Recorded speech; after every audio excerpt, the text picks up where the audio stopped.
کہ یہ آسانی سے سمجھ میں نہیں آتی، اور ہمارے پاس ایسی روایات موجود ہیں، خاص طور سے ایک حدیث جو حضرت عبداللہ ابن عباس سے مروی ہے کہ اس میں جو کچھ آپ نے فرمایا ہے وہ تو تفصیلی گفتگو ہے، ہم اپنے الفاظ میں چند جملوں میں بتا دیں کہ دنیا میں ایسی کوئی مثال یا ایسا نمونہ موجود نہیں ہے جس کے بارے میں پروردگار عالم نے قرآن میں عالم آخرت کی گفتگو کی ہے۔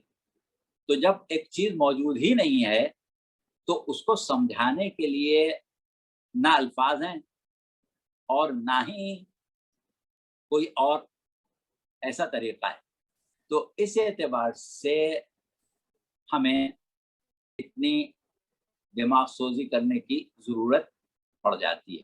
اچھا، اب اس کے بعد جیسا کہ ابھی ہم نے کہا کہ یہ سوال اٹھتا کیوں ہے، تو اس کی دو وجوہات ہیں۔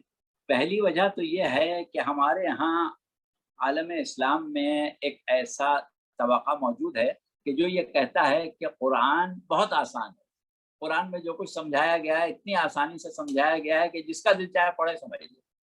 قرآن عوام الناس کے لیے نازل ہوا ہے، لہٰذا اس میں کوئی مشکل چیز ہے ہی نہیں، جو چاہو جس کا دل چاہے پڑھے سمجھ لے۔ اب اس کا جواب ہمیں اس وقت نہیں دینا ہے، بس بتانا ہے کہ یہ ایک چیز ہے۔ اچھا، دوسری چیز کیا ہے کہ علوم جتنے بھی ہوتے ہیں ان کی دو قسمیں ہوتی ہیں۔ ایک علوم وہ ہوتے ہیں کہ جو علوم عقلی ہوتے ہیں، اور ایک علوم وہ ہوتے ہیں جو علوم نقلی ہوتے ہیں۔ نقلی علوم کا مطلب یہ کہ آپ نے کہیں سے سن کے، کہیں سے پڑھ کے اس کو بیان کر دیا، آپ کا اپنا دماغ، آپ کا اپنا ذہن، آپ کا کی اپنی فکر، آپ کا اپنا تفکر، آپ کا اپنا غور و خوض جو ہے وہ اس میں استعمال نہیں ہوا۔ اور کچھ علوم وہ ہیں کہ جس میں آپ کی فکر، آپ کا غور و خوض، آپ کا تجربہ، آپ کا مشاہدہ جو ہے اس سے نتائج نکلتے ہیں۔ تو اب ہوتا یہ ہے کہ جیسے مثال کے طور پر تاریخ کا موضوع ہے، اب تاریخ آپ نقل کر کے ہی بیان کریں گے، کہیں سے کوئی آپ تاریخی واقعہ بیان کریں، سننے والا آپ سے کہے گا بھائی کہاں لکھا ہے۔ اسی طرح حدیث جو ہے وہ آپ نقل کر کے ہی بیان کریں گے، اپنی طرف سے تو نہیں اس کو غور و خوض کریں گے۔ لیکن اس کے برخلاف سائنس ہے، ٹیکنالوجی ہے، ریاضی ہے، دیگر علوم عقلی ہیں۔ اب اگر آپ تاریخ بیان کریں تو آپ سے پوچھنے والا پوچھ سکتا ہے کہاں لکھا ہے، آپ حدیث بیان کریں تو پوچھنے والا پوچھ سکتا ہے کہ یہ حدیث کہاں لکھی ہے۔ لیکن اگر نیوٹن اپنے قوانین حرکت بیان کرے، یا نیوٹن یہ کہے کہ صاحب زمین جو ہے وہ چیزوں کو اپنی طرف کھینچتی ہے، تو آپ اس سے پوچھیں گے کہاں لکھا ہے؟ ظاہر ہے کہ کہیں نہیں لکھا ہے۔ تو یہ وہ چیزیں ہیں کہ جو عقل سے اخذ ہوتی ہیں۔ تو علوم عقلی اور علوم نقلی دو الگ الگ چیزیں ہیں۔ اب ہمارے وہ ماہرین علوم کے جو ماہر علوم نقلی ہیں، وہ اس بات کا اعتراض اٹھاتے ہیں کہ بھائی اتنا مشکل کیوں کر رہے ہو، بس جو لکھا ہے جیسے لکھا ہے ویسے مان۔ تو اس وجہ سے یہ چیزیں سامنے آتی ہیں۔ تو اب اس کا اگر ہم جواب دیں اور اس کے بعد قرآن اور آیات قرآن کے ساتھ کچھ احادیث کو شامل کر کے ہم اپنے عقائد عالم آخرت اور خاص طور سے قیامت اور قیامت کے جو بھی معاملات ہمارے سامنے آتے ہیں، جیسے صراط ہے، جیسے میزان ہے، جیسے تجسیم اعمال ہے، جیسے تجسیم عقائد ہے، جیسے ہاتھ پیروں کا گواہی دینا ہے، جیسے اعمال کا تولا جانا ہے، جیسا حساب کتاب ہونا ہے، جیسے منزل لقاء رب ہے، تو ان چیزوں کو ہم قرآن سے لے کے کیسے ثابت کریں گے، اس کے اوپر بھی ہم انشاءاللہ بات کرتے ہیں۔ تو اگر اس گفتگو کو ہم بہت گہرائی کے ساتھ کریں، وسعت کے ساتھ کریں، تو کئی نشستیں چاہیے۔ اس لیے ہم بہت کم وقت میں، کم الفاظ میں، اور صرف ان لوگوں کو سامنے رکھتے ہوئے کہ جن کی طرف سے اس قسم کے خیالات اور ایسے سوالات ابھرتے ہیں۔ تو دیکھیے، اب ہم نے اپنی گفتگو کا تعارف کرا دیا، اب ہم مختصر جواب دے رہے ہیں۔ پہلے ہم مختصر جواب دیں گے، اور مختصر جواب دینے کے بعد ہم قرآن کی ان آیتوں پر آئیں گے کہ جس میں قیامت کا ذکر ہے، اور پھر یہ سمجھائیں گے کہ قیامت کا ذکر قرآن کی آیتوں میں آسانی سے سمجھایا گیا یا مشکل ہے، اور مشکل ہے تو کس کے لیے مشکل ہے، کس کے لیے آسان ہے۔ تو دیکھیے، پہلی چیز ہم یہ کہتے ہیں کہ قرآن جو ہے وہ نہ تو بہت سمجھدار، بہت صاحبان غور و خوض، بہت بہترین حافظہ، بہت بہترین صلاحیت افہام و تفہیم اور فہم و فراست رکھنے والوں کے لیے نازل ہوا ہے، نہ قرآن احمقوں کے لیے نازل ہوا ہے، نہ قرآن کم عقلوں کے لیے نازل ہوا ہے، نہ قرآن جاہلوں کے لیے نازل ہوا ہے، نہ قرآن عالموں کے لیے نازل ہوا ہے، نہ قرآن صوفیہ کے لیے نازل ہوا ہے، نہ قرآن فلسفیوں کے لیے نازل ہوا ہے، نہ قرآن علوم طبیعت اور خلائق دنیا کے علوم رکھنے والوں کے لیے نازل ہوا ہے، نہ قرآن صرف علوم مابعد الطبیعت رکھنے والوں کے لیے نازل ہوا ہے۔ کہنے کا مقصد یہ کہ قرآن کو جس طرح سے نازل کیا گیا ہے وہ ایک ایسا معجزہ اور ایک ایسا ناقابل فہم اسلوب ہے کہ جس کے اوپر انسان جتنا بھی غور کرے اور جتنا بھی سوچے، سوائے پروردگار عالم کی ایک خاص قدرت اور اس کی حکمت کا جو پہلو نظر آتا ہے، اس کی داد دیے بغیر نہیں رہ سکتا۔ دیکھیے، قرآن جب نازل ہوا آج سے 1400 سال پہلے، تو اس وقت قرآن کی افادیت اس طرح تھی کہ جبکہ وہ علوم جو آج دریافت ہو چکے ہیں اس وقت نہیں تھے، لیکن اس وقت انسانی معاشرہ خواہ کسی طبقے کا ہو، بلکہ انسان کیا، قرآن تو انسانوں اور جنوں دونوں کے لیے نازل ہوا۔ تو اب آپ دیکھیں کہ عرب کا غیر مہذب معاشرہ، عرب کا جاہل معاشرہ، اس کے لیے بھی قرآن رہنمائی تھا، ان کے سامنے آیتیں پڑھی جاتی تھیں، ان کے اوپر بھی اس کا اثر ہوتا تھا۔ پھر عجم کا ترقی یافتہ معاشرہ، مہذب معاشرہ، تعلیم یافتہ معاشرہ، اس کے لیے بھی قرآن ہدایت تھا۔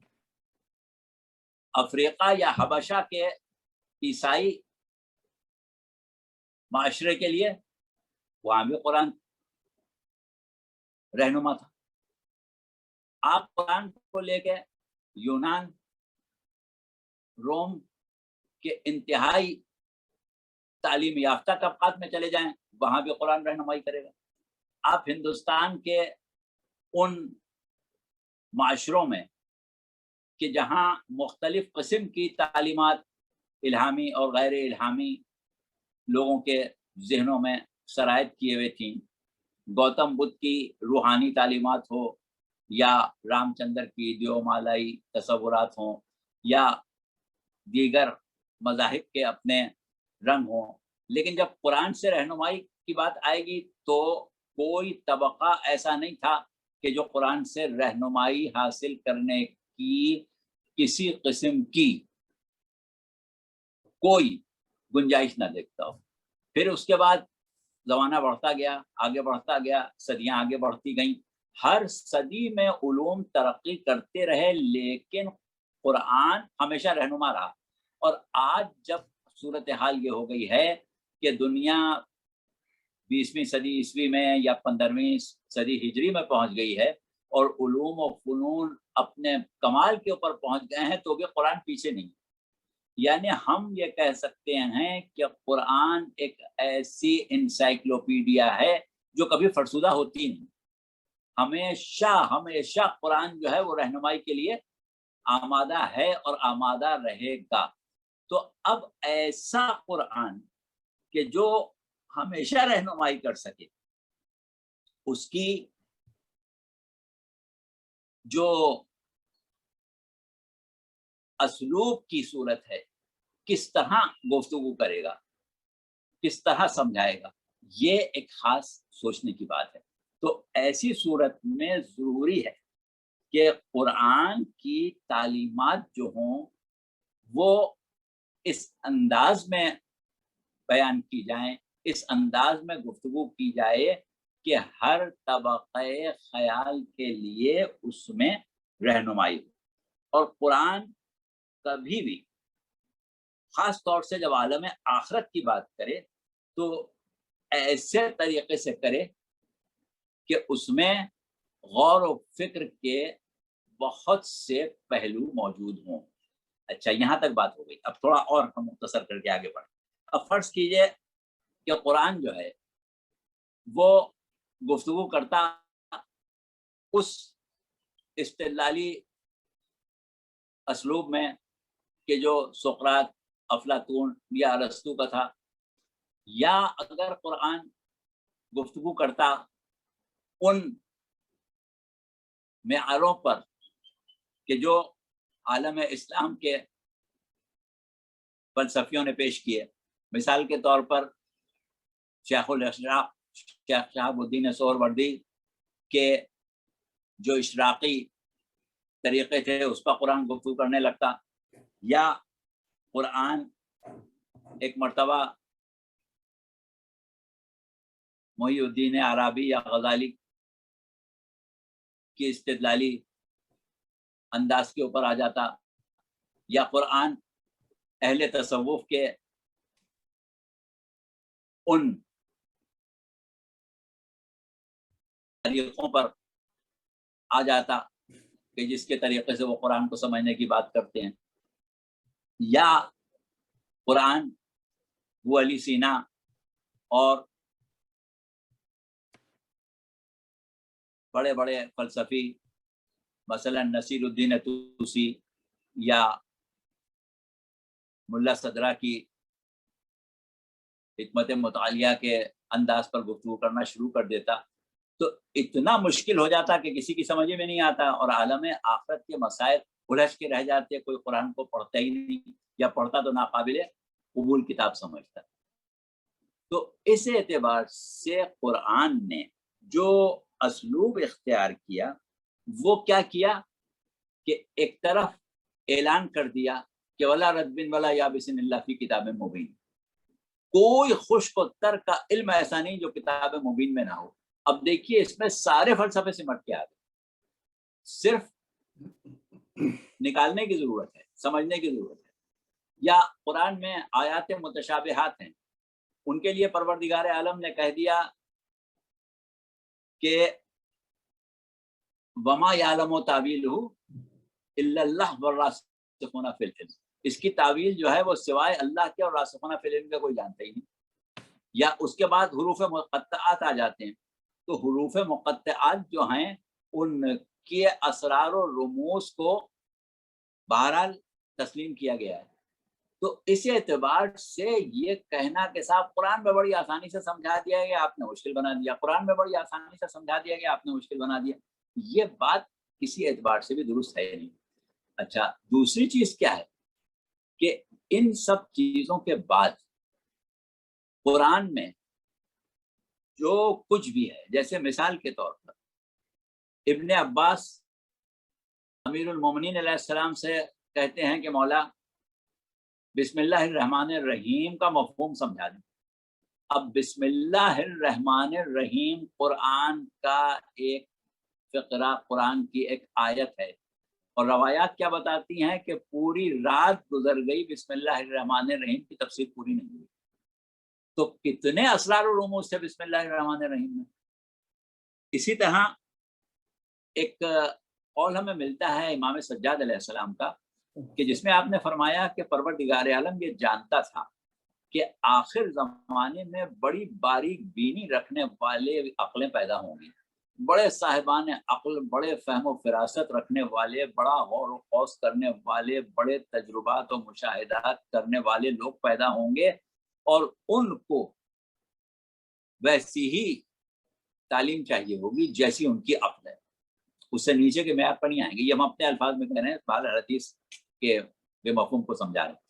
تو آپ نے فرمایا کہ اللہ نے ان کے لیے سورہ توحید اور سورہ حدید کی پہلی 6 آیتیں نازل کی، خدا جانے سورہ توحید میں اور سورہ حدید کی ابتدائی 6 آیات میں کون سے اسرار و رموز پوشیدہ ہیں۔ تو بہرحال یہ تو ہو گئی ایک بات۔ اب آئیں ایک اور بات ہم آپ کو بتا دیں کہ جتنے مسلمان فلسفی ہیں یا مسلمان متکلمین ہیں، ظاہر ہے متکلمین مسلمان ہی، تو علم کلام کے ماہرین ہوں یا فلسفے کے ماہرین ہوں، اگر وہ مسلمان ہیں، صاحب ایمان ہیں، اللہ پر، قرآن پر، قیامت پر یقین رکھتے ہیں، تو انہوں نے جتنے فلسفہ ہائے معاد بیان کیے ہیں وہ قرآن سے ہی اخذ ہیں، قرآن کے باہر سے نہیں لیے۔ اب یہاں تک بات ہو گئی، اب ہم آپ کو یہ بتائیں، بلکہ کچھ آیتوں کے بجائیں، اور یہ دیکھیں کہ قرآن میں قیامت کا تذکرہ ہے کس طریقے سے، اور قرآن نے قیامت کا تصور کیا دیا ہے۔ تو پہلی چیز یہ ہے کہ قرآن میں شاید ہی کوئی سورہ ہو جس میں قیامت کا ذکر نہ ہو، یعنی قیامت کا ذکر قرآن میں بہت زیادہ کیا گیا ہے، بہت زیادہ کیا گیا ہے، مختلف انداز پر کیا گیا ہے، مختلف طریقوں سے کیا گیا ہے۔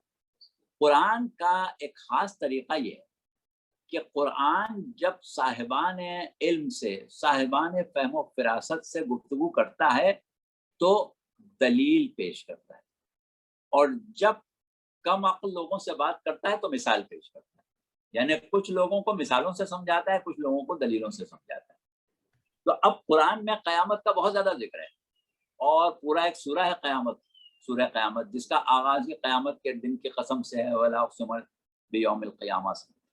تو اب ہم یہ دیکھیں کہ اگر ہم ان آیتوں کو جمع کرنے جائیں تو بہت زیادہ تعداد میں ہیں، لیکن چند آیتیں جو کل آیات کا عشر عشیر بھی نہیں ہوں گی، ان میں ہم صرف یہ دیکھ لیں کہ پروردگار عالم نے قرآن میں قیامت کے تصور کو کس اسلوب سے بیان کیا ہے اور کن چیزوں پر زور دیا ہے، اور عالم آخرت اور عالم دنیا کا موازنہ کیسے کیا ہے۔ اس چیز سے ہمیں کافی سبق ملے گا اور اپنی فکر کو آگے بڑھانے کا موقع ملے گا۔ تو دیکھیے، ہم آغاز کر رہے ہیں قرآن کی آیتوں میں سب سے پہلے ایک آیت سے کہ جو سورہ انبیاء کی پہلی آیت ہے، اور اس میں پروردگار عالم ارشاد فرما رہا ہے کہ اقترب للناس حسابهم وهم فی غفلۃ معرضون، لوگوں کا حساب کا دن قریب آ گیا، قیامت جو ہے وہ سر پہ آ گئی، لیکن وہ غفلت میں ہیں۔ اور کیوں غفلت میں ہیں؟ کہ ان کی توجہات جو ہیں وہ اس کی طرف سے پھری ہوئی ہیں۔ یہاں پر جو مورزون کا لفظ ہے منہ پھرنے کے معنوں میں آتا ہے، مقصد یہ کہ توجہات ان کی ادھر نہیں۔ تو اب کہنے کا مقصد یہ ہوا کہ پہلی فکر جو قرآن نے دی وہ یہ دی کہ قیامت قریب ہے، قیامت تم سے متصل ہے، قیامت کوئی دور کی چیز نہیں ہے۔ جبکہ ہمارے ہاں عالم اسلام میں عموماً لوگ جو قیامت پر یقین رکھتے ہیں وہ یہ سمجھتے ہیں کہ ہمارے اور قیامت کے درمیان صدیوں کا فاصلہ ہے، حالانکہ قرآن کہتا ہے کہ قیامت تو بالکل تمہارے سر پر ہے، کہیں دور ہے ہی نہیں، بالکل قریب ہے، کل قیامت ہے۔ یہ نہ سمجھنا کہ قیامت دور ہے۔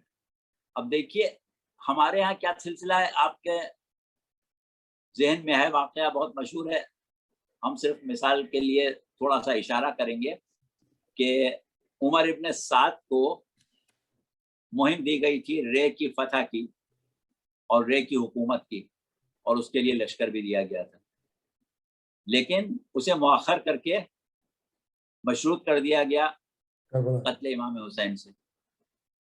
اب یہ بڑا مشہور واقعہ ہے کہ اس نے جن جذبات کا اظہار کیا وہ یہ تھے کہ میں جانتا ہوں کہ اگر نواسہ رسول کو قتل کرنے سے انکار کر دوں تو مجھے جنت مل جائے گی، اور اگر نہ کروں یعنی قتل کر دوں تو رے کی حکومت مل جائے گی۔ قیامت کس نے دیکھی ہے؟ خدا جانے کب قیامت آئے، کب حساب کتاب ہو، کب جنت ملے، اور رے کی حکومت تو سامنے۔ تو اس نے جو جملہ کہا وہ یہ کہا کہ رے کی حکومت نقد ہے اور جنت میں ادھار ہے، تو میں ادھار کی خاطر نقد کو کیوں چھوڑوں؟ تو کیا ہے کہ یہ غافل لوگوں کا عام تصور ہے، صرف اس کا عمر سعد کا نہیں، عام لوگوں کا ہے کہ ہم یہ سمجھتے ہیں کہ قیامت بہت دور ہے۔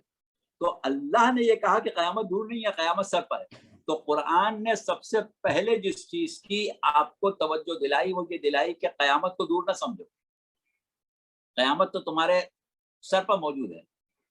اب کیوں ہے سر پر موجود، پھر کہ تفصیلی بحث ہو جائے گی، ہم صرف قرآن کے تصور کی بات کر رہے ہیں۔ امیر المومنین علیہ السلام نے فرمایا کہ بنی آدم عالم خواب میں، جب مریں گے تو جاگیں گے۔ تو دیکھیے جاگنا کیا ہے، موت کو کہا کہ یہ بیداری ہے، اور بیداری کیا ہے، غفلت سے اٹھنا ہے۔ اب قرآن یہاں پر کیا کہہ رہا ہے کہ یہ غفلت پہ ڈوبے ہوئے ہیں۔ جس طریقے سے انسان سو رہا ہوتا ہے تو اس کے احساسات سن ہو جاتے ہیں، اور جب اٹھتا ہے تو اس کو احساس ہوتا ہے۔ تو بیداری کیا ہے، اگر دیکھیے اس کو آپ اس طرح سمجھ لیں کہ اگر انسان حقیقت میں بیدار ہو جائے اور اس کے احساسات کام کرنے لگیں، غفلت سے مکمل طور سے اس کو نجات ہو جائے، تو صورت یہ ہوگی کہ اس کے پاس صرف دو احساس ہوں گے۔ ایک احساس ہوگا موجودگی یہ پروردگار عالم کا، ایک احساس ہوگا اللہ کا، اپنے خالق کا، باری تعالیٰ کا، اور ان امور کا جن میں اللہ اور بندے کے درمیان تعلق ہے۔ اور دوسرا احساس ہوگا قیامت۔ یعنی آپ یہ سمجھ لیں کہ یہ دو احساس اتنے قوی ہوں گے کہ اس کے آگے دوسرے تمام احساسات جو ہیں وہ بے معنی ہو جائیں۔ تو انسان اگر بیدار ہو تو صرف دو ہی احساس رکھتا ہے، ایک پروردگار عالم کا احساس، ایک قیامت کا احساس۔ تو موت جب بیدار کر دے گی، جب پردے اٹھ جائیں گے، جب غفلت سے باہر آ جائے گا، تو پھر قیامت دور نہیں ہے، پھر تو قیامت سامنے ہے۔ تو بہرحال بہت سی چیزیں ہیں، ہم لوگ ایک انداز پر سوچتے ہیں کہ صاحب قرب قیامت کی علامات کیا ہیں، کیا چیز پیدا ہوگی تو قیامت آئے گی، لیکن قرب قیامت کی علامات میں سب سے بڑی علامت بعثت سرکار رسالت ہے، نزول قرآن ہے، شق القمر ہے، کہ جب یہ ہو گیا سمجھو قیامت آ گئی۔ تو اس اعتبار سے قرآن نے جو تصور دیا ہے قیامت کا، وہ کیا دیا ہے کہ قیامت بالکل ہمارے سر پر ہے، قیامت کو دور نہ سمجھنا، ایک چیز۔ اچھا، اس کے کافی تفصیل ہے، بہرحال ایک چیز اور ہے، اب ہم وہ چھوڑے دیتے ہیں، وہ آیتیں اگر موقع ملا تو آگے جا کے پڑھ لیں گے۔ سورہ یہاں پر ہے سورہ انبیاء کی پہلی آیت ہم نے پڑھی، جس میں کہا گیا کہ وَهُمْ فِي غَفْلَةٍ مُعْرِضُونَ، لیکن سورہ قاف کی مسلسل 4 آیتیں ہیں 19 سے لے کے 22 تک، جس میں عالم نزع سے لے کے روز حشر تک کا ذکر ہے، اور اس میں یہی کہا گیا ہے کہ انسان جو ہے وہ غفلت کے پردے میں چھپا ہوا ہے، یا یہ کہیں کہ انسان کی حقیقت خود انسان سے غفلت کے پردے میں چھپ گئی، اور قیامت میں اللہ ان پردوں کو ہٹا دے گا۔ تو بہرحال اس کی اوپر ہم بعد میں جائیں گے، ابھی پہلے ہماری گفتگو پوری۔ لیکن مولانا ایک میری بات سنیں نا، میرے دماغ میں بھی یہ سوال ایک آیا کہ آپ یہ بات کر رہے ہیں ساری قرآن کی اور غفلت کی، ایک بندہ جب سو رہا ہے اور آپ اس کو لاکھ کہتے رہیں گے تم سو رہے ہو تم سو رہے ہو، اس کو کیا پتا بھائی وہ اٹھے گا کیسے؟ جب وہ سو رہا ہے، وہ جب وہ غفلت میں ہے تو آپ اس کو غفلت سے اٹھا رہے ہیں، وہ تو سو رہا ہے۔ وہ میری بات جی سمجھے؟ ہاں، بالکل صحیح میری بات کیا آپ خطا نے ہے میں کہ سوتے ہوئے ایک آپ پڑھا رہے ہیں؟ انسان جو غفلت میں ہے اس کو غفلت سے جگانا، یہی انبیاء کا کام ہے۔ کہ انبیاء و مرسلین جو پوری کوشش کرتے ہیں وہ یہی کرتے ہیں کہ انسان بیدار ہو جائے، انسان اٹھ جائے، غفلت سے باہر آ جائے۔ یہاں پر ان لوگوں کا تذکرہ ہے کہ جو پوری کوشش کے باوجود غفلت سے باہر نہیں آئے ہیں۔ تو جو نہیں آئے وہ بہرحال نہیں آئے، لیکن وہ لوگ کہ جو غفلت سے باہر آ گئے، جنہوں نے تعلیمات انبیاء علیہ السلام کو قبول کر لیا، وہ دنیا میں بیدار ہیں، اور ایسے بیدار ہیں کہ ان کے سامنے حقائق اس طرح ہیں کہ وہ گویا اس کو اپنی آنکھوں سے دیکھ رہے ہیں۔ اب جیسے امیر المومنین علیہ السلام نے فرمایا کہ اگر تمام پردے ہٹا دیے جائیں تب بھی میرے یقین میں اضافہ ہونے والا نہیں. اب وہ منزل یقین بہرحال من عنده علم الکتاب کی ہے، لیکن متقین کی منزل یقین جو ہے وہ بہرحال اس کے درجات اسی طریقے سے ہیں کہ وہ غفلت سے باہر ہیں. پوری کوشش دین کی یہی ہے کہ غفلت سے نکال دیا جائے. اب جو غفلت میں رہے گا وہ رہے گا، اس کی آنکھوں سے پردے جبھی اٹھیں گے جب وہ بیدار ہوگا. تو یہ بات ہو گئی. اب اس کے بعد دیکھیں ایک آیات کا سلسلہ ہے قرآن میں کہ جس میں موت کو سمجھایا گیا ہے. اب ہم سے یہ کہا جا رہا ہے کہ صاحب موت کی حقیقت کو سمجھانے کے لیے اتنی دقیق بحث کیوں کر رہے ہو؟ تو ہم یہ دیکھیں کہ قرآن کیا کرے گا، اور قرآن سے عقائد نظریات کس طرح اخذ کرنے والوں نے اخذ کیے. یہ نہیں کہ قرآن بالکل سادے طریقے سمجھا کے ختم کر دیا. قرآن نے تو سمجھایا، سادے طریقے سے سمجھایا، لیکن ایسے سادے طریقے سے سمجھایا کہ جس کے سمجھنے کے لیے غور و خوض کی ضرورت ہے. جیسے ابھی ہم نے مثال دی کہ بسم اللہ الرحمن الرحیم کی تفسیر پوری رات ختم نہیں ہوئی. تو اب دیکھیے ہم آیات کچھ وہ ہیں کہ جس میں صورتحال یہ ہے کہ اس کی ابتدا کل نفس ذائقۃ الموت سے ہو رہی ہے. ابتدا ہو رہی ہے کل نفس ذائقۃ الموت سے. یہ ایک آیت نہیں ہے، کئی آیتیں ہیں. سورہ آل عمران کی ہم پڑھیں گے، سورہ عنکبوت میں بھی ہے، اور بھی کہ جہاں پر کل نفس ذائقۃ الموت سے بات شروع ہو. اچھا کچھ آیتیں ایسی ہیں جن میں ایک چیز مشترک ہے، یعنی گفتگو جب ختم ہوئی ہے تو وہ اس جملے پر ختم ہوئی ہے کہ وہ مل حیات الدنیا الا متاع الغرور، کہ یہ دنیا کی زندگی کیا ہے، یہ تو سوائے دھوکے کے اس میں کچھ بھی نہیں رکھا ہے. اچھا اب ان آیتوں پر اگر آپ غور کریں، ہم ایسا کرتے ہیں کہ ایک آیت کا انتخاب کیے لیتے ہیں کہ جس میں دونوں باتیں، یعنی شروع بھی کل نفس ذائقۃ الموت سے ہو اور ختم بھی ومل حیات الدنیا الا متاع الغرور کے اوپر ہو. سورہ آل عمران 185 آیت. اب وہاں پروردگار عالم نے گفتگو یہیں سے شروع کی کہ کل نفس ذائقۃ الموت. اب یہ غور کرنے کی بات ہے، اب یہ دماغ سوزی کی بات ہے. اگر قرآن اتنا سادہ ہوتا کہ جو پڑھو سمجھ میں آ جائے تو پھر یہ غور کرنے کی دعوت دینا. تم غور کیوں نہیں کرتے، تم سوچتے کیوں نہیں، تم عقل سے کام کیوں نہیں لیتے، کیا تمہاری عقل میں قفل پڑے ہوئے ہیں، تم تعقل کیوں نہیں کرتے، تم فکر کیوں نہیں کرتے، یہ سب کہنے کی ضرورت کیا ہے؟ ظاہر ہے کہ اگر فکر کرنے کی چیزیں نہیں ہیں تو فکر کیوں کرائے گا قرآن. تو بہرحال اب کیا ہوا کہ وہاں کہا گیا کہ کل نفس ذائقۃ الموت، ہر نفس موت کے ان امور کا احساس کرے گا جو اس پر سے گزرنے والی. اب دیکھیے آیت کی ابتدا جتنی بھی آیتیں ہیں اس میں پہلا جملہ ہے کل نفس ذائقۃ الموت. ہر شخص کو موت کا ذائقہ چکھنا ہے، یعنی ہر شخص جو ہے وہ کیفیت موت سے گزرنے والا ہے. تو جب ہر نفس کیفیت موت سے گزرنے والا ہے تو وہ جو عالم انسانیت کا تصور ہے کہ موت عدم حیات ہے، اس تصور کی نفی قرآن نے کر دی، مکمل طور سے نفی کر دی. اور اس کے بعد جو قرآن نے آگے بات کی وہ کیا کی کہ جتنے بھی امور ہیں وہ موت کے بعد ہیں. اب جو آیت ہم پڑھ رہے ہیں اس میں پروردگار عالم نے کل نفس ذائقۃ الموت کے بعد کہا کہ وہ انما توفون اجورکم یوم القیامہ، اور بے شک تمہارے اعمال کا اجر جو ہے وہ تمہیں قیامت میں پورا پورا ملے گا. توفون کا لفظ استعمال ہوا ہے، یہ توفیق کا لفظ عربی میں ہے. اس کا معنی یہ ہے کہ کسی چیز کو مکمل طور سے قبضے میں لے لینا، مکمل طور سے حاصل کر لینا. اب دیکھیے قرآن پڑھنے والے، قرآن پر تدبر کرنے والے یہاں یہ کہتے ہیں کہ اللہ نے یہ کہا کہ قیامت میں تم کو تمہارے اعمال کا، تمہارے افعال کا پورا پورا اجر ملے گا. تو کیا اس سے نتیجہ نکالا جاتا ہے کہ قیامت سے پہلے ملے گا لیکن پورا نہیں ہوگا؟ دنیا میں بھی مل سکتا ہے. جیسے دنیا میں صورتحال کیا ہوتی ہے کہ اگر ایک شخص صلہ رحمی کرتا ہے تو اس کی عمر بڑھ جاتی ہے، کوئی شخص قطع رحمی کرتا ہے اس کی عمر کم ہو جاتی ہے، مکافات عمل دنیا میں ہے، اسی طریقے سے برزخ میں سزا و جزا ہے، لیکن پوری نہیں ہے، پوری سزا و جزا جو ہے وہ قیامت میں. اور کب ہے؟ جب موت کا ذائقہ چکھ چکا. پھر اس کے بعد کیا کہا کہ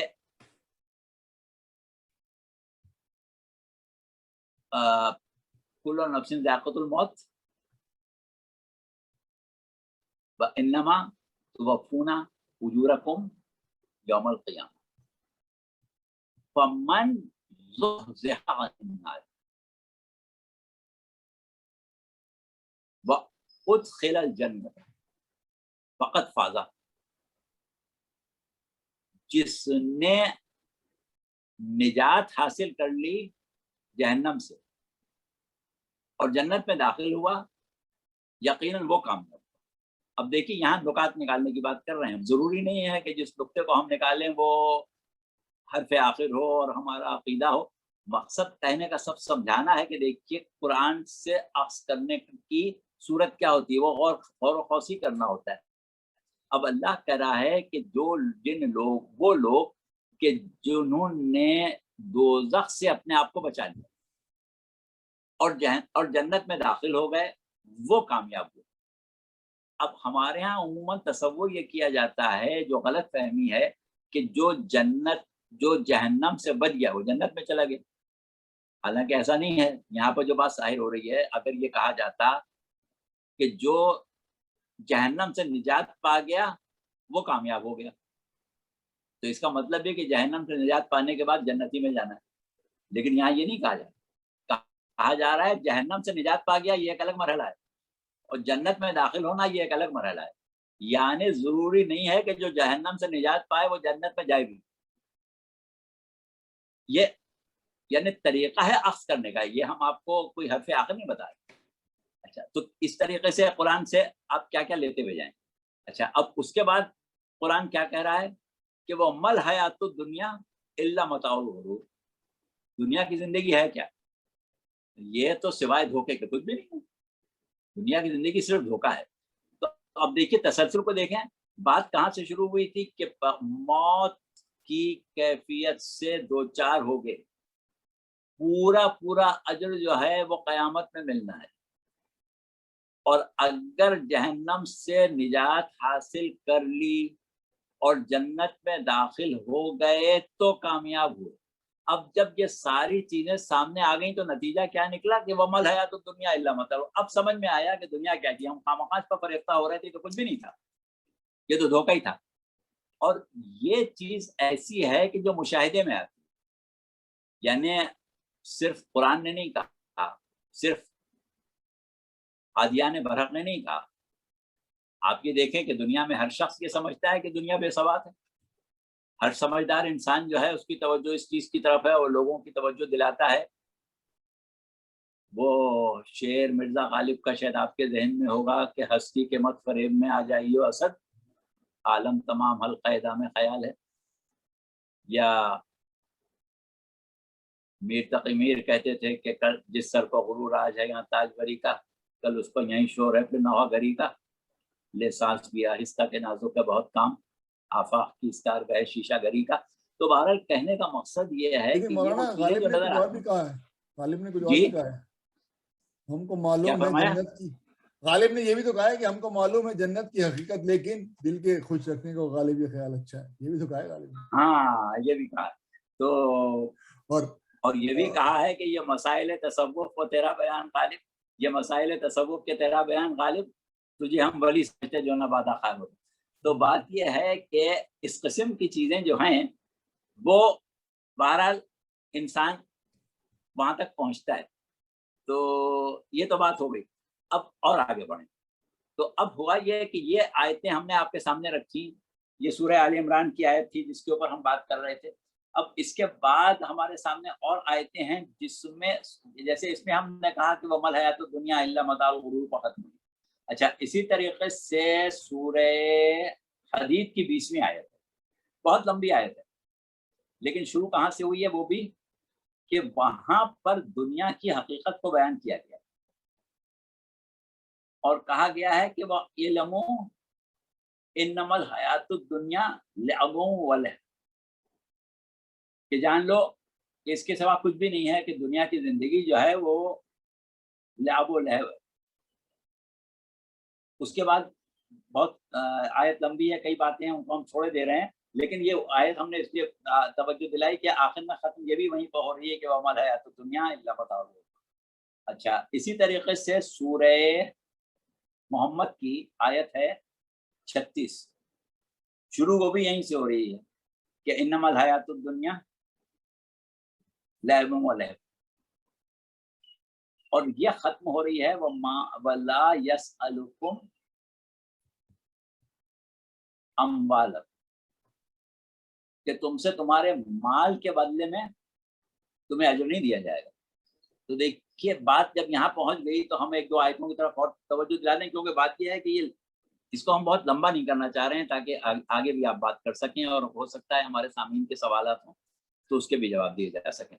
تو اب اس میں کیا ہے کہ پروردگار عالم نے قرآن میں کیا کہا کہ تمہارے مال کے بدلے میں تمہیں جنت نہیں دی جائے گی، کہ تمہارے مال کے بارے میں نہیں پوچھا جائے گا۔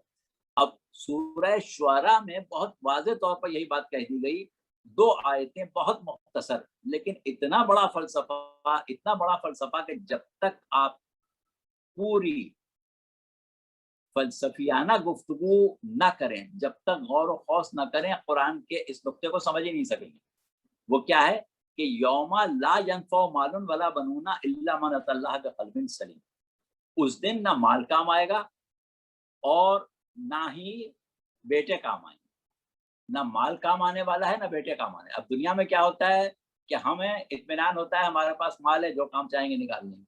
دنیا میں ہمیں اطمینان ہوتا ہے ہمارے بیٹے ہیں، ہم کو فکر کرنے کی کیا ضرورت ہے۔ تو پہلے وہیں سے نفی کر دی گئی کہ اس دن نہ مال کام آنے والا ہے نہ بیٹے کام آنے والے ہیں۔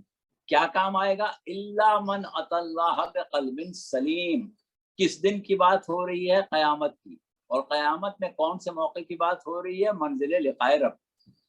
اب یہ منزل لقاء رب، دنیا میں تو ایسی کوئی چیز ہے نہیں جس کو سمجھایا جائے۔ بارہ تو قرآن میں اللہ کہہ رہا ہے کہ اس دن صرف قلب سلیم کام آئے گا۔ اب آپ بتائیں کہ قلب سلیم کہاں ملے گا، کون لے کے جائے گا، کس طرح کام آئے گا؟ اب یہ ساری چیزیں تو غور و خوض کر کے آپ کو علم کلام سے، فلسفے سے، منطق سے نکلیں گی کہ قلب سلیم ہے کیا چیز۔ اس کے بغیر قلب سلیم کی آپ قرآن میں آسانی سے آپ نے کیا سمجھ لیا قلب سلیم؟ یا پروردگار عالم نے کہا سورہ انشقاق میں کہ یا ایھا الانسان انک قادح الی ربک قدحا فملاقیہ، اے انسان تو رنج و تاب کے ساتھ اپنے رب کی طرف کھنچتا چلا جا رہا ہے اور ایک دن تو اس سے ملاقات کر کے رہے گا۔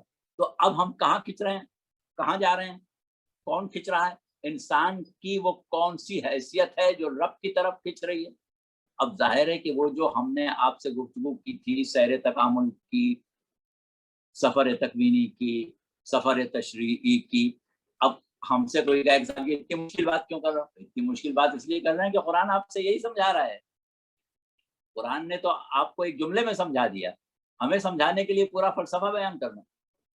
اسی طرح قرآن نے کہا کہ وَمَا خَلَقْتُ الْجِنَّ وَالْإِنسَ إِلَّا لِيَعْبُدُونِ، پیدا ہی نہیں کیا انسانوں کو ہم نے اور جنوں کو، کیوں پیدا کیا؟ کہ وہ عبادت کریں۔ اب یہاں پر عبادت سے مفہوم کیا ہے؟ حصول قربت باری تعالیٰ ہے۔ تو اب حصول قربت کیا ہے؟ اس کا تو پورا فلسفہ آپ کو بیان کرنا پڑے گا نا کہ اللہ کا قرب حاصل کیسے ہوتا ہے۔ تو اس اعتبار سے جب ہم دیکھتے ہوئے چلتے ہیں تو صورتحال یہ ہوتی ہے کہ قرآن سے ہی یہ سارے فلسفے ہمیں اخذ کرنا پڑتے ہیں۔ اب جیسا کہ ابھی ہم نے نام لیے تھے، شیخ الاشراق کا نام لیا، محی الدین عربی کا نام لیا، ملا نصیر الدین طوسی کا نام لیا، یا ملا صدرہ کا نام لیا، تو انہوں نے قرآن سے ہی ان چیزوں کو نکالا ہے۔ اگر آپ تفاسیر کی طرف جائیں تو آپ کو یہ چیز نظر آئے گی کہ جس طبقہ خیال کا شخص تفسیر کرتا ہے وہ اس طرح کرتا ہے جیسے قرآن اسی کے لیے نازل ہوا ہے۔ جیسے مثال کے طور پر اگر آپ صوفیوں کی تفسیر دیکھیں تو ایسا لگے گا کہ انہوں نے اتنی باطنی بات کی، اتنی تصوف کے مسائل بیان کیے، قرآن سے اخذ کیے، ایسا لگتا ہے کہ جیسے وہ صوفیوں کے لیے نازل ہوا تھا۔ تو قرآن پر جتنا آپ غور و خوض کرنے کی صلاحیت رکھتے ہیں، قرآن میں یہ استعداد موجود ہے کہ آپ اس پر اتنا غور کریں. تو اس اعتبار سے ہم جو کچھ بیان کر رہے ہیں وہ ایک لحاظ سے قرآن سے ہی بیان کر رہے ہیں. تو یہ آپ کے سوال کا ایک مختصر جواب ہو گیا. اب آپ کوئی دوسرا سوال لوگوں کے پاس ہے یا آپ کے پاس ہے تو اس کو کر لیں. اور وہ بات ابھی رہ گئی جو ہم نے 4 آیتوں کی بات کی تھی سورہ قاف کی، وہ ابھی ہم فی الحال چھوڑے دیتے ہیں کیونکہ پھر گفتگو لمبی ہو جائے گی اس کے اوپر. مولانا ایک تو آپ کی گفتگو کے بیچ میں جو ایک بات نکلی وہ میری سمجھ میں نہیں آئی ذرا سی، کہ آپ نے فرمایا کہ قرآن، یعنی آپ نے تو قرآن کو تقسیم کر دیا ہے کہ ایک حصہ جو ہے وہ جاہلوں کے لیے اور ایک حصہ جو ہے عالموں کے لیے. جاہلوں کو مثال دے کے سمجھایا گیا ہے اور عالموں کو جو ہے وہ دوسرے طریقے سے سمجھایا گیا ہے، وہ دلیل دے کے سمجھایا گیا ہے. تو اس کا مطلب ہے کہ آدھا قرآن جاہلوں کے لیے اور آدھا قرآن جو ہے وہ عالموں کے لیے. اب مجھے کیا پتا. دوسری بات یہ کہ جاہل تو کبھی نہیں مانے گا میں جاہل ہوں، تو وہ تو انسسٹ کرے گا کہ مجھے تو یہی والا چاہیے. اب یعنی مسلمانوں کے اوپر تو خلیفہ ایک سے ایک جاہل بن گیا، بیٹھ کے 23 سال گزار دیے جہالت کے اندر شروع کے. تو اب اس کا فیصلہ کون کرے گا کہ کون جاہل ہے اور کون عالم ہے، اور کون سا والا حصہ قرآن کا اس پہ اپلائی کرتا ہے اور کون سا والا اس پہ اپلائی کرتا ہے؟ دیکھیے بات یہ ہے، یہ بات تو آپ بہت اچھی کہہ رہے ہیں. ہم نے قرآن کو 2 حصوں میں تقسیم کرنے کی بات نہیں کی ہے. ہاں ایک آشچر پیدا ہو گیا ہے، اس کی ہم وضاحت کر دیں کہ ہم نے یہ کہا کہ قرآن میں اللہ نے دلائل دیے ہیں. اب جو دلائل دیے ہیں، جو دلیل کو سمجھے گا اسی کی سمجھ میں آئے گا. اس لیے ہم نے کہا کہ بھائی وہ سمجھداروں کے لیے ہیں. قرآن میں اللہ نے مثالیں دی ہیں. اب جس کی مثال دلیل سمجھ میں نہیں آئے گی وہ مثال سے سمجھ لے گا. ہم کسی کے عالم یا جاہل ہونے، کسی کے عقل مند یا بے وقوف ہونے کا فیصلہ خود کیوں کریں؟ یہ تو قرآن پڑھنے والا خود جانتا ہے کہ قرآن اس کی کیسی سمجھ میں آئے. اور بات وہی والی ہے کہ قرآن مکمل طور سے سمجھ میں کسی کے آنا ہی نہیں ہے جب تک کہ وہ اس پر تفکر نہیں کرے گا، جب تک کہ غور و خوض نہیں کرے گا. اور اللہ کو اگر براہ راست قرآن امت کو سمجھانا ہوتا تو معلم قرآن کی کیا ضرورت تھی؟ عربی میں قرآن نازل ہوا اور جس معاشرے میں نازل ہوا وہ عربی زبان کے بہترین جاننے والے تھے، بہترین عربی سمجھنے والے تھے، بہترین عربی کی جو نشیب و فراز لغت قواعد ہے اس کو جانتے تھے. اس کے باوجود ان کو قرآن پڑھانا پڑتا تھا. اور سرکار رسالت کے لیے کہا کہ جو علمہم الکتاب والحکمہ، اور حضور جاتے وقت یہ کہہ کے نہیں گئے کہ قرآن چھوڑ کے گئے، بلکہ یہ کہا کہ قرآن اور وارثان نے قرآن، اور خود قرآن نے کہا کہ ثم اورثنا الکتاب الذین اصطفینا من عبادنا، کہ ہم نے اپنے بندوں میں سے کچھ کو مصطفیٰ کر کے اپنی کتاب کا وارث بنایا. تو اس اعتبار سے قرآن کو سمجھنے والے ہر قسم کے ہیں، ہر طرح کے لوگ ہیں، اور فکر ہر کس با فکر ہمت اوس اپنے اعتبار سے وہ سمجھتا ہے. بلکہ اب دیکھیے یہ ہم نے یہاں پر جو گفتگو چھیڑی، جیسا کہ پہلے ہم نے کہا تھا کہ گہرائی کے ساتھ نہیں ہے، یہ صرف اس طبقے کے لیے ہے جس کے ذہن میں ایسے سوال اٹھے. ورنہ تو ہم ایک مقام پر آ کے یہ بھی کہہ سکتے ہیں کہ قرآن تو یہ کہہ رہا ہے کہ ذالک الکتاب لا ریب فیہ ھدی للمتقین، کہ یہ کتاب تو صرف صاحبان تقویٰ کے لیے ہدایت ہے. تو اس کا مطلب یہ ہوا کہ جو تقویٰ جس کے پاس نہیں ہے اس کے لیے ہدایت ہی نہیں، اس کے لیے قرآن تو بیکار ہو گیا. تو اس اعتبار سے اگر ہم بات کرنے چلے جائیں تو بات بہت پھیل جاتی ہے. لیکن یہ اپنی جگہ طے ہے کہ قرآن ایک ایسا اسلوب رکھتا ہے کہ غور کرنے والے، فکر کرنے والے جتنا غور کرنا چاہیں، جتنی گہری فکر کرنا چاہیں، جتنی گہرائی میں اترنا چاہیں، قرآن پیچھے نہیں ہٹتا. اور سطحی طور پر کوئی سمجھنا چاہے تو ٹھیک ہے، جتنی اس کی عقل ہے اتنا ہی سمجھے گا، اس سے زیادہ تو کوئی سمجھا ہی نہیں سکتا. لیکن قرآن اپنی جگہ ایک ایسی چیز ہے کہ ہر تشنگی کو دور کرنے کے لیے آمادہ ہے. صحیح ہے. تو جن صاحب نے کہا کہ ہمارے لیے قرآن کوئی چیز ہے تو آپ کوئی کاغذ پینسل دینے کی ضرورت نہیں، قرآن کافی ہے، تو اس جی کی تشنگی بھی دور ہو گئی نا پھر. جس بندے نے کہا کہ ان کو کوئی کتاب کاغذ پینسل دینے کی ضرورت نہیں, ہمارے لیے قرآن کافی ہے, تو وہ اس کی تشنگی بھی پوری ہو گئی, پھر وہ تو اس کو کیوں مورد الزام ٹھہرائیں پھر؟ ہاں, اگر کسی نے کہا کہ ہمارے لیے قرآن کافی ہے تو کہہ تو دیا وہی طور پر اپنا مقصد حاصل کرنے کے لیے, لیکن اس کے بعد جب ضرورت پڑی تو سہارا حدیث کا لیا. صحیح. اچھا, زرین کا ہاتھ اٹھا ہوا, جی فرمائیے میڈم. جی زرین کا سوال ہے. السلام علیکم مولانا صاحب. وعلیکم السلام.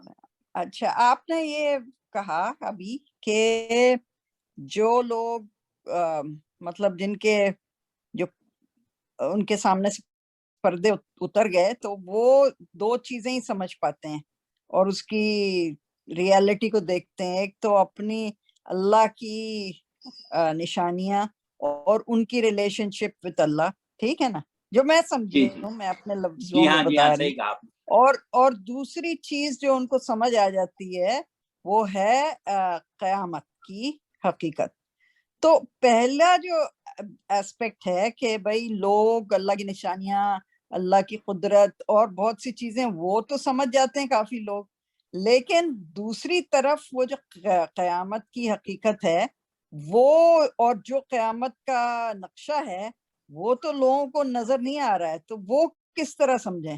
مطلب ایک ایسپیکٹ تو سمجھ آ رہا ہے کہ ہاں یہ آسان ہے, لوگ سمجھ پاتے ہیں, لیکن جو قیامت کے جو ایکچوئل کہ پہاڑ اڑ جائیں گے اور ایک نقشہ کھینچا گیا ہے وہ تو ہمارے سامنے نہیں ہے. تو آپ نے جو دونوں باتیں کہی یہ مجھے سمجھ نہیں آئی. ٹھیک ہے, دیکھیے بات یہ ہے, ابھی ہم نے یہی کہا کہ بلکہ حدیث بھی بیان کی کہ قرآن میں جو کچھ بھی قیامت کو سمجھانے کے لیے کہا گیا ہے وہ ان الفاظ میں کہا گیا ہے جن الفاظ سے لوگ مانوس تھے. یہ بات ہم نے پہلے بھی کہی تھی ایک دفعہ شاید کسی موقع پر, کہ کوئی بھی زبان جو ہوتی ہے اس کی لغت میں وہی الفاظ ہوتے ہیں جن چیزوں سے ان لوگوں کا واسطہ پڑتا ہے. اب عالم آخرت کی چیزیں جو ہیں وہ دنیا میں ہیں ہی نہیں کہیں, نہ صرف ہیں نہیں بلکہ ان کا کوئی نمونہ, کوئی ہلکی سی مثال بھی نہیں ہے. اب سمجھانا ہے قرآن کو عالم آخرت, تو ان الفاظ میں سمجھایا کہ جن الفاظ سے لوگ مانوس ہیں. اب غور و فکر کرنے سے, تدبر کرنے سے انسان حقائق تک ایک حد تک پہنچتا ہے, مکمل طور سے تو نہیں پہنچتا لیکن ایک حد تک حقائق کے قریب پہنچ جاتا ہے. ابھی جو آپ نے بات کی کہ پردے, ہم نے کہا تھا کہ جب پردے انسان کی آنکھوں سے اٹھ جائیں, غفلت سے انسان بیدار ہو جائے, تو اس کو ایک اللہ کا اور ایک قیامت کا, دو ہی چیزوں کا احساس اتنا شدید ہوگا کہ باقی چیزوں کا احساس ختم ہو جائے گا. تو آپ نے اس کے اوپر یہ بات کہی کہ ہم اللہ کی موجودگی کا احساس کر لیتے ہیں, قیامت کا احساس نہیں کر پاتے کیونکہ وہ دنیا میں اس کی مثال ہی نہیں ہے. تو بات یہ ہے کہ اللہ کا بھی جو ہم تصور کرتے ہیں, جو احساس کرتے ہیں, وہ ایک ہماری فہم و فراست کی حد تک ہی ہوتا ہے. یعنی ہم اللہ کی معرفت کے حقیقی درجے تک تو باہر پھر بھی نہیں پہنچتے ہیں, یا دنیا میں پہنچتے ہیں نہ آخرت میں پہنچیں گے. جیسا کہ وہ حدیث آپ نے سنی ہے کہ پیغمبر اسلام نے فرمایا کہ یا علی اللہ کو یا میں نے پہچانا ہی تم نے پہچانا. تو وہ ہے حقیقت معرفت حقیقی. تو وہاں تک تو ہم نہیں پہنچتے ہیں, جتنا پہنچ سکتے ہیں اتنا پہنچ جاتے ہیں, اور اسی طرح جتنا قیامت کی حقیقت تک پہنچتے ہیں اتنا پہنچ جاتے ہیں. کہ ہمیں معلوم ہے کہ جس صراط کی بات محشر میں ہو رہی ہے وہ دنیا میں تو نہیں ہے, جس میزان الاعمال کی بات ہو رہی ہے وہ دنیا میں تو نہیں ہے, جس طرح اعمال کے مجسم ہو کے مخلوقات بن کے سامنے آ جانے کی بات ہو رہی ہے اس کی مثال دنیا میں تو نہیں ہے, جس طرح لقائے رب کی بات ہو رہی ہے وہ دنیا میں تو نہیں ہے. بلکہ حقیقت یہ ہے کہ جس جنت کی بات ہو رہی ہے ہم تو یہ سمجھتے ہیں کہ باغ ہیں, حوریں ہیں, نہریں ہیں اور محل ہیں, تو یہ سب تو اس لیے ہم سے بتایا جاتا ہے کہ انہی چیزوں سے ہم واقف ہیں, ورنہ وہاں کا تصور کچھ اور ہی ہے.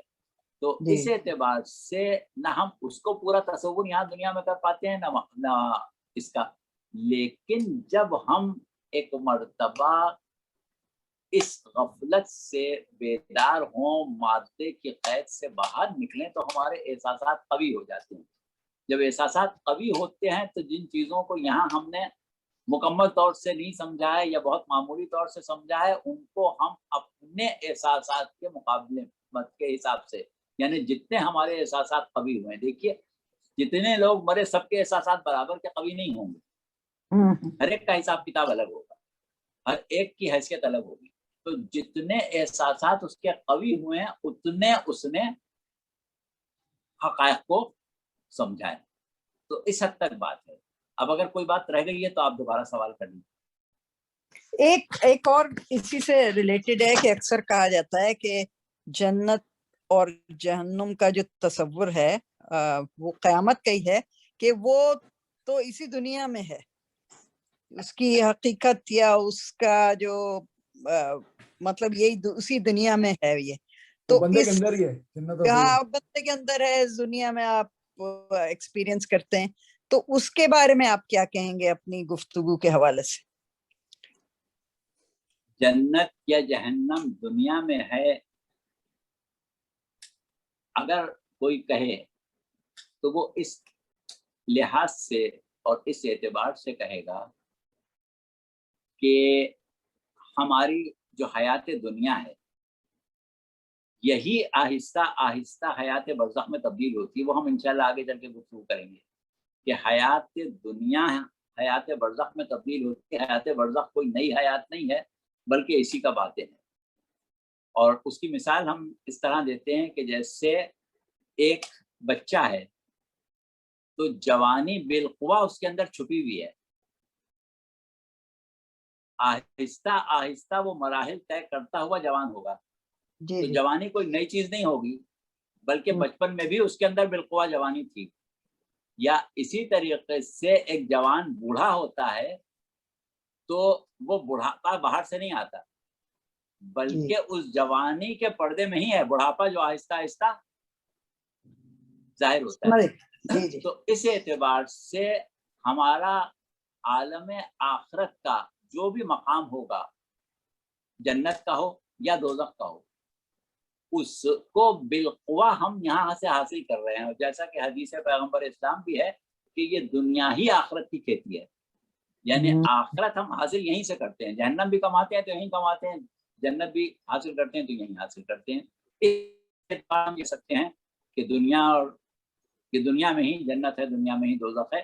تو وہ دنیا میں جنت و دوزخ اس طریقے سے ہے کہ ہمارا زندگی کا باطن جو ہے وہ آخرت یا بلکہ سمجھیں برزخ کی زندگی، اور برزخ کی زندگی کا اگلا درجہ یا اس کا باطن آخرت کی زندگی. ٹھیک ہے، بہت شکریہ، بہت اچھے سے آپ نے سمجھا. سوال ہے تو کر لیں. میرے پاس ایک سوال ہے مولانا، احمقانہ سا سوال ہے لیکن میرے دماغ میں آ رہا ہے تو میں اس کو کر کے اپنی جان چھڑا لوں سوال سے. آپ نے فرمایا کہ لوگ انسان جب مرتا ہے تو وہ بیدار ہوتا ہے، ویسے عالم غفلت میں ہے انسان، صحیح ہے نا؟ یہ فرمایا نا آپ نے کہ آدمی انسانیت جو ہے یا انسان جو ہے وہ مخلوق جو ہے وہ عالم غفلت میں، نیند میں ہے. تو پھر یہ جو ٹرم ہے سزائے موت، یہ تو غلط ہے، یہ تو جزائے موت ہو گئی نا، مجھے سوتے سے جگا دیا آپ نے. ہاں، بات یہ ہے کہ سزائے موت جو ہے تو سزا تو نہیں نا، وہ ہم دنیاوی اعتبار سے دیتے ہیں. دنیاوی اعتبار سے ہم یہ سمجھتے ہیں کہ سزائے موت کا دیا جانا جو ہے وہ اس کی زندگی کو منقطع کرنا ہے. لیکن دوسری طرف جب ہم دیکھتے ہیں تو اس میں شک نہیں ہے کہ وہ ایک بیداری کی طرف چلا گیا. یہاں پر ہم آپ کو اس کا پورا جواب ایک حدیث سے بتا دیں. امام صادق علیہ السلام نے فرمایا، اب وہ پوری حدیث ہے، ہم اس کو مختصر کر کے اردو میں آپ کو سمجھائے دیتے ہیں کہ آپ نے کہا کہ جس کے 2 دن ایک جیسے ہوئے وہ مغمون ہے. آپ وہ یعنی غبن سے بنا، یعنی اس کا نقصان ہوا ہے، اس نے نقصان اٹھایا، یعنی ایک دن اس کا ضائع ہو گیا، اس دن حاصل کچھ بھی نہیں ہوا. اچھا پھر کہا کہ جس کا دوسرا دن پہلے دن سے اچھا ہے وہ فائدے میں ہے، اور جس کا دوسرا دن پہلے دن سے خراب ہے وہ ایک ایسا شخص ہے کہ اس کا مر جانا اچھا ہے بنسبت زندہ رہنے کے۔ تو اس اعتبار سے جو آپ نے کہا کہ سزائے موت دے کے تو ہم بیدار کر رہے ہیں، تو بے شک یہی ہے، لیکن سزائے موت شریعت انہی لوگوں کو دیتی ہے جن کا مر جانا بہتر ہے بنسبت زندہ رہنے کے۔ صحیح، ٹھیک ہے۔ اچھا کسی کے پاس سوال ہے تو کر لیں مولانا، ٹائم 1 گھنٹہ ہو گیا، میرے پاس ایک اور سوال ہے، لیکن میں انتظار کروں گا کسی کا ہاتھ اٹھتا ہے تو وہ سوال کر لیں بے شک۔ یہ اکثر یہ کہا جاتا ہے کہ بھئی محمد اکبر صاحب کا انتقال ہو گیا اور وہ اپنے خالق حقیقی سے جا ملے، لیکن قرآن میں محمد اکبر صاحب نے یہ پڑھا تھا کہ اللہ میاں جو ہے وہ محمد اکبر کی شہرک سے بھی قریب ہے، تو پھر میں مرنے کے بعد کہاں گیا شہرک سے اور کتنا قریب ہو جاؤں گا؟ میرا بات سوال سمجھ آئے؟ جی جی جی، دیکھیے مسئلہ یہی ہے کہ ہم اپنی معاشرتی گفتگو میں بعض اوقات بعض جملے غلط ہوتے ہیں۔ یہ جو کہا جاتا ہے کہ فلاں صاحب اپنے مالک حقیقی سے جا ملے، تو بظاہر اس کا مطلب یہ ہوتا ہے کہ ابھی مالک حقیقی سے بہت دور تھے۔ اچھا اب یہ جو آپ نے بات کی، یہ آیت سورہ قاف کی اقرب من حبل الورید والی جو کہ اللہ لوگوں سے اتنا قریب ہے کہ ان کی رگ حیات سے زیادہ قریب ہے۔ اچھا یہ وہ آیت ہے کہ جس سے استدلال کرتے ہیں وہ لوگ کہ جو اللہ اور بندے کے درمیان توسل کے قائل نہیں، تو وہ یہی کہتے ہیں کہ صاحب دیکھیں آپ کسی کو وسیلہ کیوں بنا رہے ہیں جب اللہ خود آپ کی رگ گلو سے قریب ہے، اللہ خود رگ حیات سے قریب ہے، تو وسیلے کی کیا ضرورت؟ اور لوگ قائل ہو جاتے ہیں کہ ہاں بھائی بات تو بڑی پتے کی کہی، لیکن یہاں پر انسان یہ بھول جاتا ہے کہ اگر آپ ہم سے قریب ہیں تو کیا ضروری ہے کہ ہم بھی آپ سے قریب ہیں؟ دیکھیے ایک ہوتا ہے قرب مکانی، جگہ کے اعتبار سے قریب ہونا۔ اگر قرب مکانی کی بات کی جا رہی ہو تو اگر ڈاکٹر صاحب ہمارے قریب ہیں تو ہم بھی ڈاکٹر صاحب کے قریب ہیں، وہ بھی ہمارے پلو میں لگے بیٹھے ہیں، ہم بھی پلو میں بیٹھے ہیں، تو نہ ہم ان سے، وہ ہم سے قریب ہیں تو اس کا مطلب ہم بھی ان سے قریب ہیں۔ لیکن پروردگار عالم کو ہم لا مکان سمجھتے ہیں، یعنی اس کے لیے مکان نہیں ہے، جگہ نہیں ہے۔ تو جب اللہ کے لیے مکان نہیں ہے تو اس کے ساتھ قرب مکانی کا بھی کوئی سوال نہیں پیدا ہوتا، اور جب قرب مکانی کا سوال نہیں پیدا ہوتا تو اللہ کا قرب جو ہے وہ قرب معنوی ہے، نہ کہ قرب مکانی ہے۔ اور قرب معنوی یک طرفہ بھی ہو سکتا ہے، یعنی ہو سکتا ہے کہ آپ کو ہم سے بہت زیادہ لگا ہو، یا ہم کو آپ سے بہت زیادہ لگا ہو، آپ کو ہم سے نہ ہو، تو ہم آپ کے قریب ہیں، ہم ہمارے قریب تو نہیں ہے۔ تو یہ سمجھنا کہ اللہ قریب ہے تو بندے بھی قریب ہیں، یہ تو بالکل ہی احمقانہ بات ہے۔ اللہ اپنے قدرت سے، اللہ اپنے علم سے، اللہ اپنی ربوبیت سے، اللہ اپنی قیومیت سے، اللہ اپنی وجودیت سے بندوں کے قریب ہے، لیکن بندے غفلت کی وجہ سے، بندے لاپرواہی کی وجہ سے، بندے لاؤبالی پن کی وجہ سے، بندے دنیا میں مشغولیت کی وجہ سے اللہ سے بہت دور ہے۔ اللہ قریب ہے، بندے قریب نہیں ہیں۔ تو اللہ نے ہادیان برحق اسی لیے بھیجے کہ بندوں کو اللہ کے قریب کرے، لہٰذا ان کا وسیلے کے بغیر بندے اللہ سے قریب کیسے ہوں گے؟ اگر انبیاء نہیں آتے تو لوگ اللہ کو کیسے پہچانتے؟ تو اس اعتبار سے یہ استدلال غلط ہے۔ اچھا تو سوال، وہ جو میرا سوال تھا اس کو ذرا کنکلوڈ کر لیں کہ اس کا مطلب تو یہ کہ یہ کہنا کہ فلاں صاحب جو ہے اپنے خالق حقیقی سے جا ملے، یہ تو ذرا سی ان کی توہین ہو گئی نا، کیونکہ آپ نے کیسے فیصلہ کر لیا کہ وہ خالق حقیقی سے نہیں ملے ہوئے تھے پہلے؟ ہاں بالکل صحیح آپ نے کہا۔ بات یہ ہے کہ یہ جملہ جو ہے یہ صرف اس کے لیے صحیح ہے کہ جو دنیا میں اللہ سے قریب تھا، اور جو دنیا میں جتنا زیادہ اللہ سے قریب تھا آخرت میں بارگاہ خدا بندی میں ویسا ہی اس کا مقام ہے. جیسے انا اکرمکم عند اللہ اتقاکم، جو دنیا نہ متقی ہے بارگاہ خدا بندی میں اتنا ہی اس کا عظیم مرتبہ ہے، اتنا ہی وہ مکرم ہے. تو جتنا مکرم ہوگا اتنا بارگاہ خدا بندی میں اس کا وہ شخص جو دنیا میں اللہ سے دور ہے وہ مر کے اور زیادہ دور ہو جائے گا، کوئی قریب نہیں ہوگا، نہ خالق حقیقی سے ملے گا. اب دیکھیے جیسے سورہ فجر میں کہا کہ شہادت کے وقت آواز دی جا رہی ہے، کیا کہا جا رہا ہے؟ ہم یہ کہہ رہے تھے کہ وہ آیت پڑھ رہے تھے سورہ آل عمران کی کہ جس میں پروردگار عالم کہہ رہا ہے کہ وَلَا تَحْسَبَنَّ الَّذِينَ قُتِلُوا فِي سَبِيلِ اللَّهِ بل احیاء عند ربہم یرزقون، وہ اپنے رب کے پاس رزق حاصل کر رہے ہیں. تو یہ وہ قرب ہے کہ جو دنیا میں ایک طریقے کا، ایک حیثیت کا تھا، اور مرنے کے بعد اس قرب میں ایک اور کیفیت، لیکن جو کہ اس کے بالکل برخلاف ہے. جیسے سورہ نوح میں حضرت نوح کی امت کی قوم کے بارے میں کہا گیا کہ اغرقوا فادخلوا نار، وہ غرق کیے گئے اور آگ میں داخل کر دیے گئے. اب غرق کیے گئے پانی میں آگ کہاں سے آ گئی؟ تو بات کیا ہے کہ پانی میں غرق پھونکنے سے ان کی موت واقع ہوئی، اور جب موت واقع ہوئی تو عالم برزخ میں پہنچ گئے، عالم برزخ میں آگ ان کا انتظار کر رہی. تو جو نافرمان لوگ ہیں، خواہ وہ کافر ہوں، خواہ منافق ہوں، خواہ وہ فاسق و فاجر ہوں، تو ان کی صورت کیا ہے کہ وہ مرنے کے بعد اللہ سے اور دور ہو جاتے ہیں. کہ دنیا میں تو پھر بھی اللہ نے مہلت دی ہوئی ہے، بلکہ آپ نے یہ پیغمبر اسلام نے کی حدیث سنی ہوگی کہ مومن کے لیے دنیا قید خانہ ہے اور کافر کے لیے آخرت.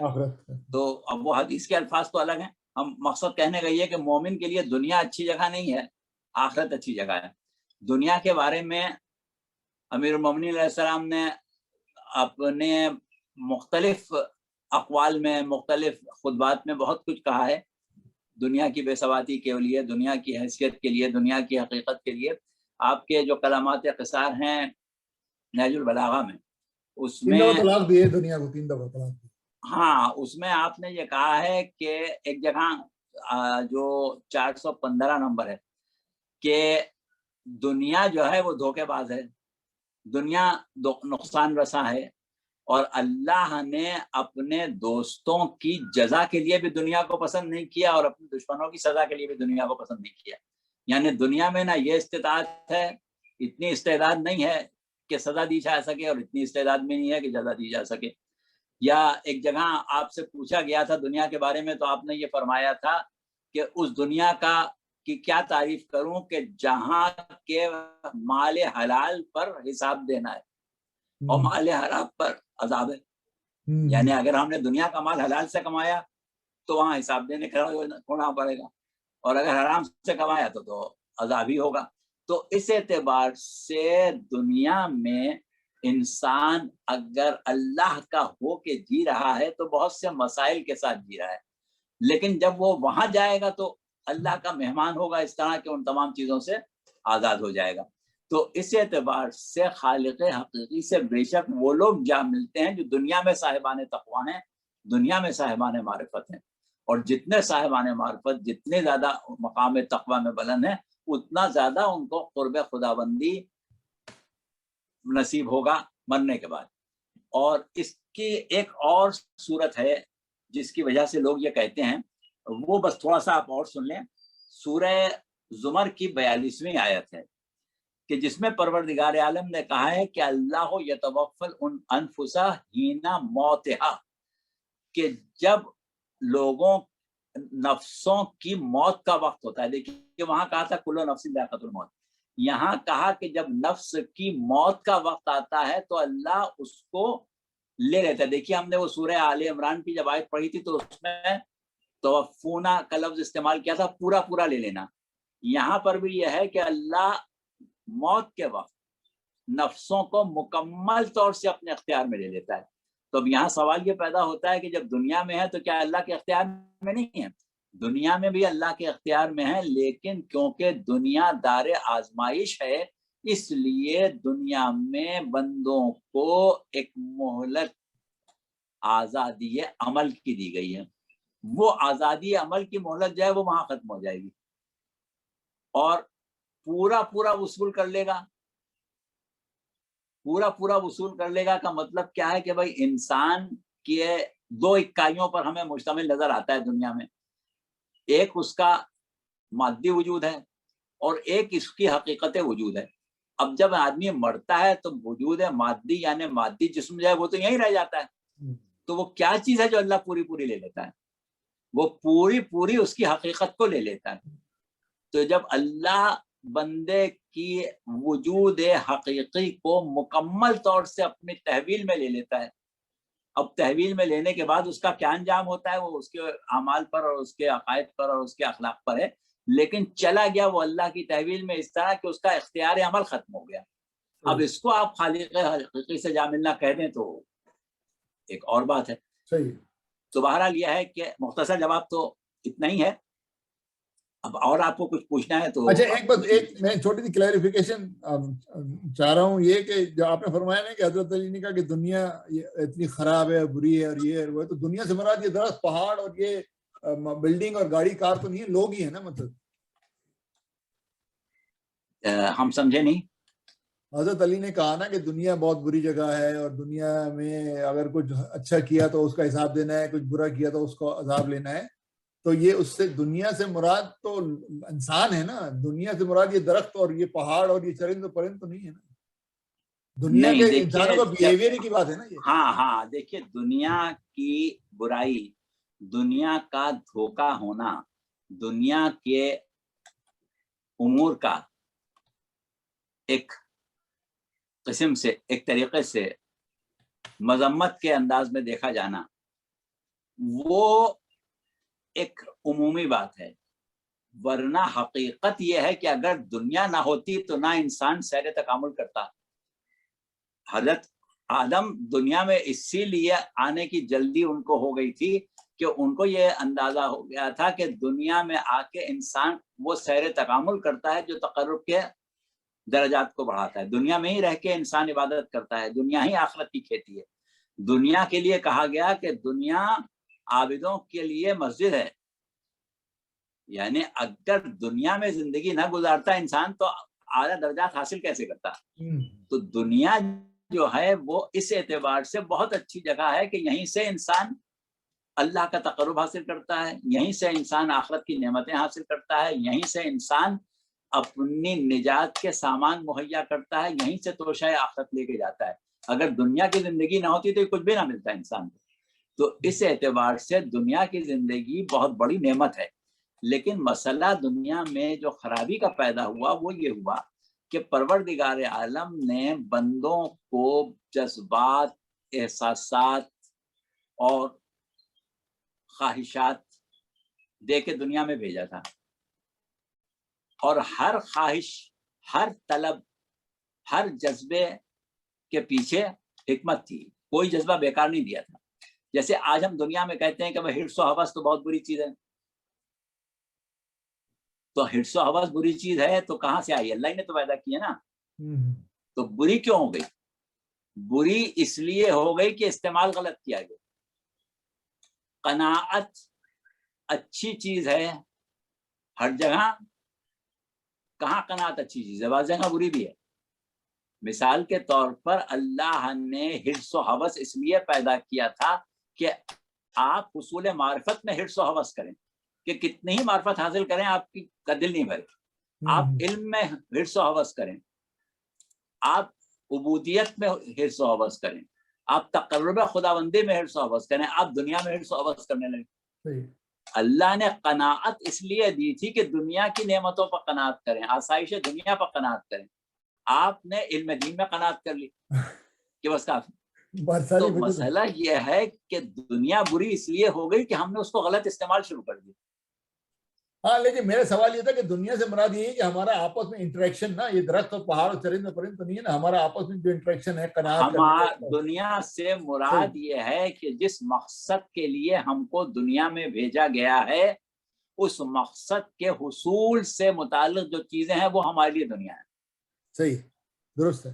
ٹھیک ہے، کسی کے پاس سوال ہے کوئی تو کر لیں حضرات اور خواتین. ٹھیک ہے، اچھی بات ہے. خدا حافظ خواتین حضرات، بہت بہت شکریہ. خدا حافظ، فی امان اللہ. بہت شکریہ، فی امان اللہ. بہت بہت شکریہ سامعین محترم، آپ لوگوں نے بہت وقت دیا اور بڑی قدر کی. اللہ آپ لوگوں کے علم میں اضافہ کرے. خدا حافظ، فی امان اللہ. خدا حافظ، فی امان اللہ.